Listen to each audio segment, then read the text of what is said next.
শেখ হাসিনা দেশে আসবে, তার বিচার হবে, জনগণের পরিচালিত আইনেই তাকে ফাঁসির মঞ্চে নিয়ে যাওয়া এই জনগণ বাধ্য করবে।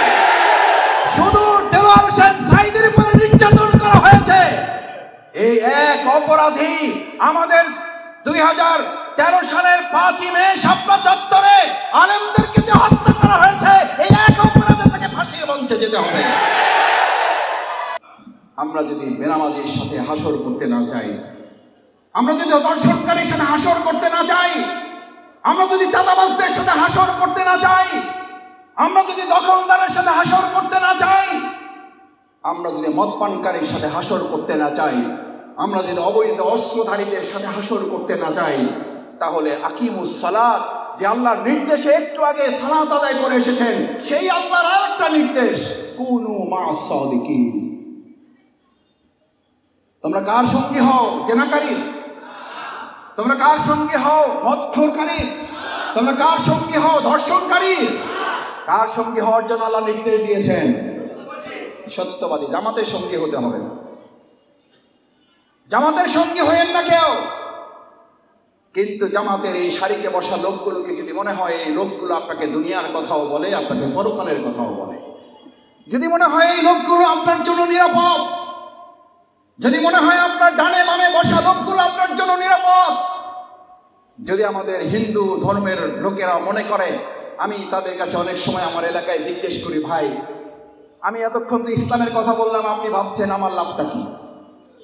আমি তখন বলি, ভাই আপনি বিবেকের কাছে একটু জিজ্ঞেস করেন, ইসলাম মদ হারাম করেছে, আপনি কি মদ পছন্দ করেন? কয় না ভাই আমরা পছন্দ করি। আমি বললাম আমাদের ধর্ষণকে ইসলাম হারাম করেছে, আপনারা কি ধর্ষণ পছন্দ করেন? বলছে না, পছন্দ করি না। আমি বললাম আমাদের চাঁদাবাজ দখলদারিত্ব ইসলাম নিষিদ্ধ করেছে, আপনারা কি পছন্দ করেন? বলছে না, পছন্দ করি না। আমি তখন জিজ্ঞেস করলাম, তাহলে ইসলাম যা চায় আপনারাও তাই চান? এবং বড় উল্টে বলতে হবে, আপনারা যা চান সেটাই ইসলাম আমাদেরকে বলেছে। ইসলামই ছিল সেই জামানার রাসূল করিম সাল্লাল্লাহু আলাইহি ওয়াসাল্লাম সোনার মদিনা গঠন করার পর স্বাধীন করে দেওয়া হয়েছিল, যারা চাও তারা জিজিয়ে দিয়ে থাকবে, যারা না চাও তারা এখান থেকে বেরিয়ে যেতে পারো।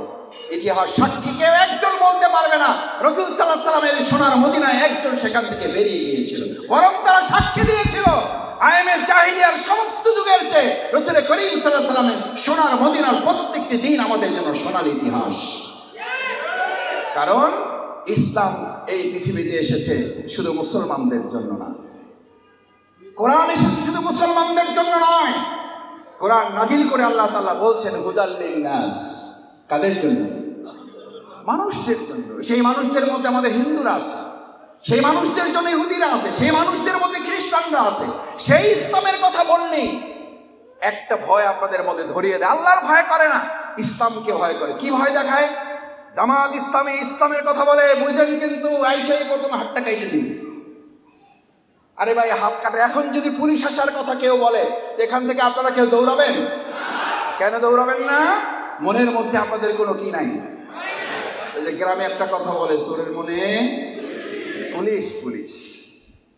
তা আপনি যদি হাত কাটার ভয় আপনার হয়, তার মানে নিশ্চিত যে আপনার মধ্যে চোরামির অভ্যাস আছে। চোরামির অভ্যাস, নেশাখোরের অভ্যাস, ধর্ষণ করার অভ্যাস আপনার মধ্যে আছে বলে আপনি ইসলামকে ভয় পান। আর যারা ইসলামকে বিশ্বাস করে তারা ইসলামকে নিরাপদ এবং নিরাপত্তার গ্যারান্টি মনে করে।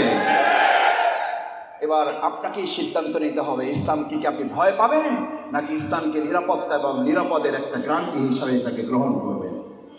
আমি গ্রামে সাধারণত মানুষের সাথে হাঁটিয়ার জিজ্ঞেস করি, ভাই শান্তি চান? কয় মাসুদ ভাই কি করে, এটা জিগান লাগে। জিগান লাগে বুঝেন তো, একদম গ্রামের কথা। এটা সব ঢাকার মানুষেরা, গ্রামে তো আপনাদেরও আছে, যে মাসুদ ভাই এটা আবার বলা লাগে। আমি বললাম না, তাও জিজ্ঞেস করি শান্তি চান? ভাই অবশ্যই চাই। আমি বললাম তাহলে ইসলাম চান কিনা? ওই ভাই এটা তো একটু সমস্যা আছে। আমাদের অবস্থা হইল, দুর্ভাগ্যটা হইল আমরা শান্তি চাই কিন্তু কি চাই না। অথচ পৃথিবী নিশ্চিত, আজকে থেকে পৃথিবীর সৃষ্টি শুরু থেকে এখন পর্যন্ত এবং পৃথিবী যতদিন থাকবে, প্রিয়নবী মুহাম্মদ রাসূলুল্লাহ সাল্লাল্লাহু আলাইহি ওয়াসাল্লাম হিলফুল ফজল গঠন করে 4 দফা 5 দফা কর্মসূচি ঘোষণা করেছিলেন না করেন নাই? ইতিহাস সাক্ষী, তার সেই 4 দফা কর্মসূচি ধারাবাহিকতা সফলতা পেয়েছে মহাগ্রন্থ আল কোরআনে ওহীর জ্ঞান আসার পরে। মুহাম্মদ রাসূলুল্লাহ সাল্লাল্লাহু আলাইহি সাল্লাম যদি তার প্রণীত 4 দফা কর্মসূচি ওহীর জ্ঞানের দ্বারা স্বয়ংসম্পূর্ণ না হলে সফল না করতে পারেন, এই পৃথিবীতে এমন একজন নেতার নাম আপনি আমাকে বলেন, চ্যালেঞ্জ করে যাচ্ছি। আপনি যে রাসূল করিম সাল্লাল্লাহু আলাইহি সাল্লামকে নেতা মানেন আর না মানেন, এখন এই কথা বললে তো বলবেন যে মাসুদ ভাই ওয়াজের লাইনে চলে গেলেন, আসছেন রাজনৈতিক বক্তৃতা দিতে ওয়াজের লাইনে গেলেন। ওয়াজ আর রাজনৈতিক বক্তৃতা তো আলাদা না ভাই। একটু আগে সালাতুল ইশা পড়ে এসছেন, আল্লাহুম্মা সাল্লি আলা সাইয়্যিদিনা, পড়ে আসছেন না আসেন না? সাইয়্যিদিনা কাকে বলে এসছেন? প্রিয় নবী মুহাম্মদ রাসূলুল্লাহ সাল্লাল্লাহু আলাইহি সাল্লামকে নেতা মেনে এসেছেন, তাকে নেতা মেনে এসেছেন। প্রিয় নবী মুহাম্মদ রাসূলুল্লাহ সাল্লাল্লাহু আলাইহি সাল্লাম যদি নেতা হয় আপনার, সেই মুহাম্মদ রাসূলুল্লাহ সাল্লাল্লাহু আলাইহি সাল্লাম পৃথিবীর আজ অবধি রাজনৈতিক সংস্কারের এর চেয়ে বড় নেতা আর কোথাও পৃথিবীতে আসবে না, ছিল না, ভবিষ্যতেও পাওয়ার কোনো সম্ভাবনা। তিনি যদি তার নিজের ব্যক্তির প্রণীত 4 দফা কর্মসূচি হিলফুল ফুজুল কোরআনের বিধান ছাড়া সফল করতে না পারেন, আপনার কাছে চ্যালেঞ্জ ছুরিতে রেখে গেলাম, পৃথিবীর ইতিহাসে আর এমন একটা দিনের জন্য অপেক্ষমান থাকুন যে কোরআন এবং ওহীর জ্ঞান বাদ দিয়ে, আল্লাহর দেওয়া বিধান বাদ দিয়ে, মানুষ তার তৈরি করা মতবাদ দিয়ে, মতবাদ রচনা করা তৈরি করা দল দিয়ে, দফা দিয়ে মানুষকে শান্তি কিংবা মুক্তির পথ দেখাতে পারবে। এই নিশ্চয় থেকে আমাদের সামনে কেউ দিতে পারবেন? যদি এই চিন্তা কেউ করে, তাহলে প্রিয় নবী মুহাম্মদ রাসূলুল্লাহ সাল্লাল্লাহু আলাইহি সাল্লামের প্রতি ঈমানের ক্ষেত্রে তার ঘাটতি পরিলক্ষিত হবে। কেন ঘাটতি পরিলক্ষিত হবে? এই জন্য যে প্রিয় নবী রাসূল করিম সাল্লাল্লাহু আলাইহি সাল্লামকে তো আপনি নেতা মেনেছেন। সেই রাসূল করিম সাল্লাল্লাহু আলাইহি সাল্লামকে যদি আপনি নেতাই মানলেন, তাহলে আমাদের প্রিয় নবী রাসূল করিম সাল্লাল্লাহু আলাইহি সাল্লামের প্রণীত বিধানকে আপনি কেন কাজে লাগাতে পারবেন না? সম্মানিত ভাই এবং বন্ধুগণ, আমি আমার কথার শেষ দিকে আর দুটো আহ্বান আপনাদেরকে রেখে আমার বক্তব্য শেষ করতে চাই। আপনারা কষ্ট করে দাঁড়িয়ে আছেন, আমারও কষ্ট লাগছে, তবে আমি তো আপনাদের পক্ষের লোক। আমি দাঁড়িয়ে আছি না বসে আছি? দাঁড়ায় আছি। অন্তত আমি আপনি তো এক। যারা বসে আছেন তারা স্টেজের সাথে আছেন, আর যারা দাঁড়ায় আছেন তারা আমার সাথে আছে। সুতরাং দুই পক্ষেই আমরা আছি।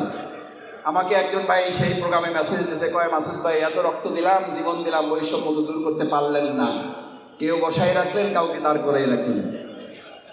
তো এই বৈষম্য আমরা দূর করতে পারি নাই আপনাদের ভালোবাসার জন্য। আয়োজক কর্তৃপক্ষ আপনাদের কাছে ক্ষমা চাচ্ছে যে আপনারা দাঁড়িয়ে আছেন। আমি সেজন্য আপনাদের কষ্ট বাড়াতে চাই না, দুটো আহ্বান রাখতে চাই। নাম্বার 1, আমাদের যে সুন্দর বাংলাদেশটা আমরা এখন এই যে 100তম দিন বা 100তম দিন পার হয়ে আমরা আরও কিছুদিন পার করলাম, 2024 সালের 5ই আগস্ট পরবর্তী যতগুলো দিন যাচ্ছে, আপনার কিছু কষ্ট আছে, বাজারে লাগাম আমরা টানতে পারি নাই। এই অন্তর্বর্তীকালীন সরকার এখনো আইন শৃঙ্খলায় হয়তো পরিপূর্ণ নিরাপত্তা আমাদেরকে দিতে পারে নাই, কিন্তু আমাদের মনের মধ্যে একটা সুখ, একটা আনন্দ আছে। আমরা মন খুলে যখন যেখানে প্রয়োজন কথা বলতে পারছি না? একবার জোরে সোরে আরশে আজিমের মালিককে খুশি করার জন্য বলুন আলহামদুলিল্লাহ। ভাইরা, আল্লাহ তাআলা এই পৃথিবীতে আমাদেরকে পাঠিয়েছেন স্বাধীন। আমার সেই স্বাধীনতাকে হরণ করলো কে? এখানে যারা আছেন হলফ করে বলতে পারেন, 2008 সালের পর থেকে আপনি ভোটের জন্য যেতেন, ভোট দিতে যাইতেন, ভোট দেওয়া তো দূরের কথা, আপনি ভোটের জন্য চিন্তা করলেও তো আপনাকে গ্রেফতার করে নিয়ে যাওয়া হয়েছে। শুধু গ্রেফতার করে নিয়ে যাওয়া হয় নাই, আপনাকে গুম করে ফেলা হয়েছে। গোটা বাংলাদেশটাকে একটা কারাগারে পরিণত করে ফেলা হয়েছিল। সেই কারাগারে রক্ষক ছিলেন শেখ হাসিনা, যার কথা ছাড়া জামিন হতো না একজন সাধারণ মানুষের। এখন শুনছি তিনি নাকি আবার বাংলাদেশে আসবেন। আচ্ছা, আপনারা বলেন, ওনার আসার ইচ্ছা পোষণ করা উচিত নাকি আমরাই চাচ্ছি উনি আসুক? উনি আসুক, এটার পক্ষে যারা তারা হাত জাগান। চাচ্ছেন আপনারা সবাই? কেন চাচ্ছেন? কেন চাচ্ছেন? কেন চাচ্ছেন? শেখ হাসিনা দেশে আসবে, তার বিচার হবে, জনগণের পরিচালিত আইনেই তাকে ফাঁসির মঞ্চে নিয়ে যাওয়া এই জনগণ বাধ্য করবে। শুধু দেলোয়ার হোসেন সাঈদীর উপরে নির্যাতন করা হয়েছে, এই এক অপরাধী আমাদের 2013 সালের 5ই মে শাপলা চত্বরে আলেমদেরকে যে হত্যা করা হয়েছে, এই এক অপরাধে তাকে ফাঁসির মঞ্চে যেতে হবে। এ তো আরো বহুত পরের ঘটনা। 2006 সালের 28শে অক্টোবর এই ভিডিও এখন আছে না নাই? এখনো পাওয়া যায়।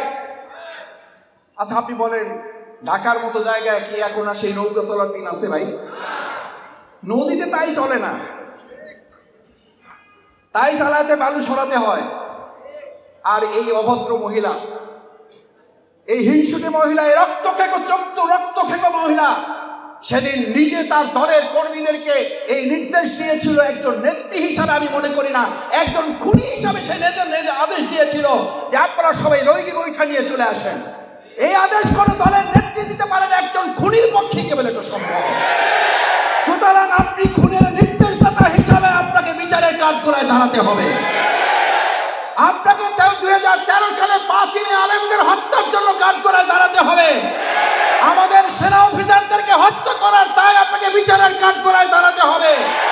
আপনার বিরুদ্ধে ইতিমধ্যে ইন্টারপোলে জারি হয়েছে। আপনি মানবতা বিরোধী অপরাধের ট্রাইব্যুনাল করে গেছেন। আমরা গরিব মানুষ, বাসি হইলে কথা ফলে না, একটু বাসি হওয়া লাগছে, এই পার্থক্য। বহুবার বলেছি আমরা বহুবার বলেছি যে ট্রাইব্যুনাল আপনি করে গেছেন, এই ট্রাইব্যুনাল আমরা ভেঙে দেব না, এই ট্রাইব্যুনাল আমরা রাখবো এবং এই ট্রাইব্যুনালে আপনার বিচার হবে ইনশাআল্লাহ।